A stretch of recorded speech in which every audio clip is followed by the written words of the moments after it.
പ്രിയമുള്ളവരെ, വളരെ പ്രിയപ്പെട്ട ആരാധ്യനായ DMKയുടെ കൊല്ലം ജില്ലാ ജനറൽ സെക്രട്ടറി, കൊല്ലം സെക്രട്ടറി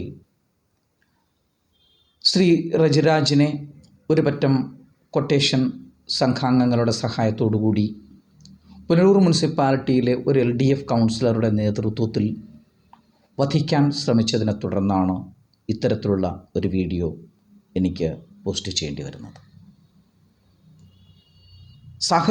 അതിൽ അദ്ദേഹം പറഞ്ഞത്, ഏകദേശം 1 വർഷം മുമ്പ് ഞാൻ ആക്രമിക്കപ്പെട്ടപ്പോൾ എനിക്കനുകൂലമായി ശബ്ദമുയർത്തിയതുകൊണ്ടും പാർട്ടിയെ തകർക്കാൻ, കേരള കോൺഗ്രസ് ബിയെ തകർക്കാൻ ശ്രമിച്ചു എന്നുള്ള പോസ്റ്റുകളുടെ നിരന്തരം പോസ്റ്റുകളിലൂടെ ഞങ്ങൾ തകർക്കാൻ ശ്രമിക്കുന്നു, അതുകൊണ്ടാണ് കൊട്ടേഷൻ ഗുണ്ടക സംഘങ്ങളുടെ സഹായത്തോടുകൂടി വകവരുത്താൻ ശ്രമിക്കുന്നത് എന്നാണ് പോസ്റ്റിൽ പറയുന്നത്. അതിൽ വളരെ വ്യക്തമായി ഞങ്ങൾ 3 പേരെ കൈകാര്യം ചെയ്യുമെന്നും വധിക്കുമെന്നും ഉള്ള ഭീഷണിയും ആ പോസ്റ്റുകളിൽ വ്യക്തമായി തന്നെയുണ്ട്. എന്തായാലും ഇത്തരത്തിലുള്ള ഒരു കേസ് ഇപ്പോൾ കാര്യക്ഷമമായി ഫലപ്രദമായി അന്വേഷിക്കുകയും അതിൽ പോലീസ് നടപടി സ്വീകരിക്കുകയും ചെയ്തിട്ടുണ്ട്. പുനലൂർ പോലീസ് തെറ്റുതിരുത്തിയതിൽ എനിക്ക് വളരെയധികം സന്തോഷമുണ്ട്. കാരണം ഞാൻ ആക്രമിക്കപ്പെടുമ്പോൾ പുനലൂർ ചെമ്മന്തൂർ ബസ് സ്റ്റേഷനിൽ വെച്ച് ഞാൻ ആക്രമിക്കപ്പെടുമ്പോൾ പുനലൂർ പോലീസ്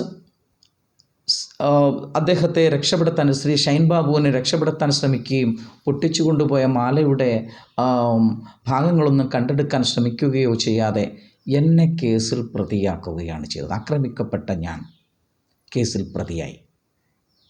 പുനലൂർ പോലീസ് സ്റ്റേഷനിൽ ആ സമയത്ത് ഇലക്ഷൻ പ്രഖ്യാപിച്ചപ്പോൾ സ്ഥലം CI മറ്റൊരു പ്രദേശത്തേക്ക് മാറ്റപ്പെട്ടപ്പോൾ അതിൻ്റെ ഇടയിലൂടെ നുഴഞ്ഞു കയറിയ പത്തനാപുരം സ്വദേശിയായ ഒരു ഗ്രേഡ് SI അജിസാറിൻ്റെ സഹായത്തോടു കൂടിയാണ് അന്ന് ഈ കേസിൽ നിന്നും ഈ പ്രധാനപ്പെട്ട കക്ഷി രക്ഷപ്പെടുന്നത്. മോഷണമടക്കം റോബറി അടക്കം ചാർജ് ചെയ്യപ്പെട്ട കേസിൽ അതൊക്കെ ഒഴിവാക്കി രക്ഷപ്പെടുത്തി കൊടുത്തു പുനലൂർ പോലീസ്. എന്തായാലും പുനലൂർ പോലീസ് തെറ്റ് തിരുത്തിയിട്ടുണ്ട്. ഈ കേസിൽ റിമാൻഡ് ചെയ്യപ്പെട്ടു. പക്ഷേ എന്തുകൊണ്ട് ഇത്തരത്തിലുള്ളൊരു ആക്രമണം എന്തുകൊണ്ടുണ്ടായി? അത് അദ്ദേഹത്തിൻ്റെ ഭാഷ്യത്തിൽ ഫേസ്ബുക്ക് പോസ്റ്റുകളിലൂടെ ഒരു പാർട്ടിയെ തകർക്കാൻ ശ്രമിച്ച കേസാണ് പോലും. ഇതിനകത്ത് ഗൂഢാലോചന അവിടെയാണ്. പുനലൂരിലെ വളരെ അഴിമതി നടന്ന ഒരു ഡീലിൽ, ആ ഡീലിനെതിരെ ആൾക്കാർ ശബ്ദമുയർത്തിയപ്പോൾ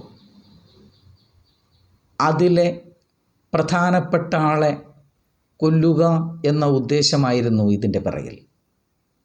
അതൊരു പാർട്ടിയുടെ തലയിലേക്ക് കൊണ്ടിടാൻ ശ്രമിച്ച ഗൂഢാലോചനയാണ് ഒന്നാമത്തേത്. പുനലൂരിൽ ഒരു രാഷ്ട്രീയ സംഘർഷം വളർത്തി. പുനലൂരിലെ രാഷ്ട്രീയ മേഖലയിൽ അസ്ഥിരതകളുണ്ടാക്കി. പുനലൂരിൽ നിരന്തരം കലാപം സൃഷ്ടിക്കുക എന്നറിയപ്പെടുന്ന ഒരു ഗൂഢാലോചന ഇതിൻ്റെ പിറകിലുണ്ടായിട്ടുണ്ട്. ആ ഗൂഢാലോചന പോലീസ് അന്വേഷിക്കണം.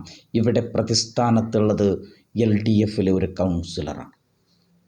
LDFും ഇത് അന്വേഷിക്കണം. കാരണം ആ LDF കൗൺസിലർ നിങ്ങളുടെ ഭരണത്തിൻ്റെ ഭാഗമാണ്. നിങ്ങൾക്ക് ഉത്തരവാദിത്വമില്ലേ?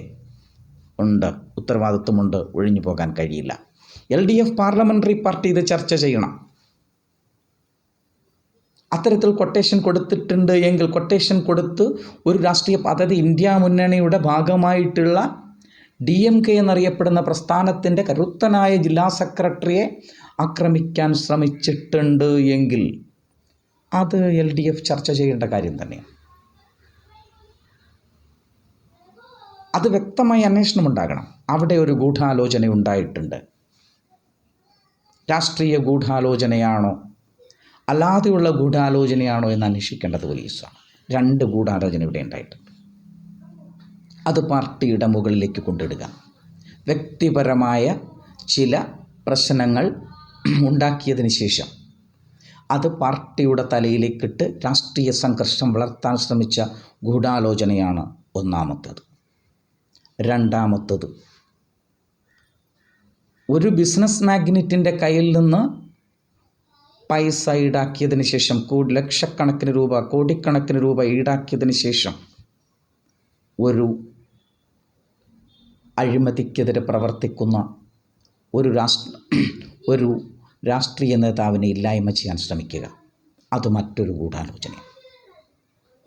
ആ ഗൂഢാലോചനയിടയ്ക്ക് കവർ ചെയ്യാൻ അതിൻ്റെ മുകളിലൂടെ വിരിച്ച ഒരു പുതപ്പായിരുന്നു കേരള കോൺഗ്രസ് ബിയെ തകർക്കാൻ ശ്രമിക്കുക, ഫേസ്ബുക്ക് പോസ്റ്റുകളിലൂടെ തകർക്കാൻ ശ്രമിക്കുന്നു എന്ന കേരള കോൺഗ്രസ് ബി പ്രവർത്തകരും ഇത് ആലോചിക്കണം. ആരാധ്യനായ കേരള രാഷ്ട്രീയ ചരിത്രത്തിലെ ഭീഷ്മാചാര്യനായ ആർ ബാലകൃഷ്ണ പിള്ളയെ പോലെയുള്ള ഒരാൾ സ്ഥാപിച്ച ഒരു പ്രസ്ഥാനം ഞാനോ മഹേന്ദ്രദാസോ റജിരാജോ വിചാര് ഫേസ്ബുക്ക് പോസ്റ്റ് ഇട്ടാൽ തകർന്നു പോകുന്ന സാധനമാണ്. അതിൽ എന്തെങ്കിലും ആരോപണങ്ങൾ ഉന്നയിച്ചാൽ തകർന്നു പോകുന്ന പ്രസ്ഥാനമാണ്. ഇതിനേക്കാൾ എത്രയോ ആരോപണങ്ങൾ ഉണ്ടായിട്ടും തകർന്നു പോയ പ്രസ്ഥാനമാണോ അത് ഊഹിക്കാനുള്ള കൂപമണ്ഡൂപങ്ങളാണോ കേരള കോൺഗ്രസ് ബിയിലുള്ളത്? അങ്ങനെ തകർന്നു പോകുന്ന ഒരു സാധനമായത്. അങ്ങനെയാണെങ്കിൽ ഇപ്പോൾ ഈ പാർട്ടി ഉണ്ടാകുമായിരുന്നില്ല. അത്രമാത്രം ആരോപണങ്ങൾ ഇതിൻ്റെ മുകളിൽ ഉണ്ടായിക്കഴിഞ്ഞു. ഞങ്ങൾ 3 പേര് വിചാരിച്ചാൽ തകർക്കാൻ കഴിയുന്ന ഒരു ഇമേജാണോ ആ പാർട്ടിക്കുള്ളത്?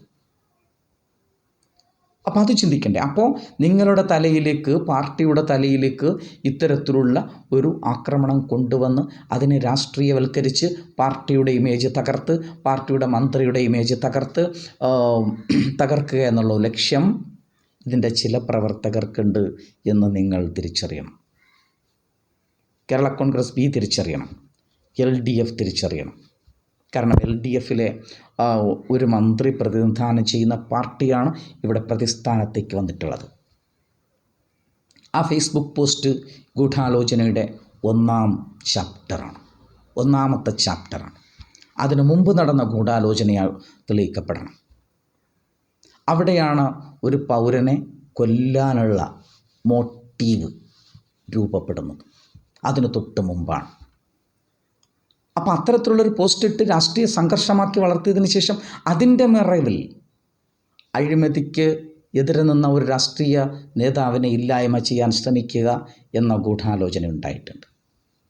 അതിന് പൈസ മുടക്കിയവർ പുറത്തേക്ക് വരണം, അന്വേഷണം നടക്കണം, മൊബൈലുകൾ ട്രേസ് ചെയ്യണം, മൊബൈലുകളിൽ ബന്ധപ്പെട്ട നമ്പറുകൾ എടുക്കണം, ആക്രമിക്കപ്പെട്ട ദിവസം പോയ കോളുകളുടെ ലിസ്റ്റ് എടുക്കണം, ആക്രമിക്കപ്പെടുന്നതിന് മുമ്പ് അതിന് മുമ്പുള്ള ദിവസങ്ങളിൽ എത്ര മൊബൈലുകൾ വിളിക്കപ്പെട്ടിട്ടുണ്ട്, എങ്ങോട്ടൊക്കെ ഇത് പോയിട്ടുണ്ട്, ആരെയൊക്കെ കോൺടാക്റ്റ് ചെയ്തിട്ടുണ്ട്, ഇതിൻ്റെയൊക്കെ ഡീറ്റെയിൽഡ് ഹിസ്റ്ററി ഉണ്ടാവണം. അതൊക്കെ അനലൈസ് ചെയ്യപ്പെടണം. ആരൊക്കെയാണ് ഇതിന് പിറകിൽ പ്രവർത്തിച്ചത് എന്ന് ഉള്ളതിൻ്റെ ഒരു ക്ലിയർ കട്ട് പിക്ചർ ഉണ്ടാകണം. അപ്പോൾ ഇത്തരത്തിലുള്ള ഇത്തരത്തിലുള്ള രാഷ്ട്രീയ ഭീകരത, ഇത് രാഷ്ട്രീയ ഭീകരത എന്ന് ഞാൻ വിളിക്കില്ല. പുനലൂരിൽ ഇത്തരത്തിലുള്ള കൊട്ടേഷൻ സംഘാംഗങ്ങളെ ഉപയോഗിച്ചിട്ടുള്ള ആക്രമണം ഇത് ഒന്നാമത്തേതാണെന്നൊന്നും ഞാൻ പറയുന്നില്ല.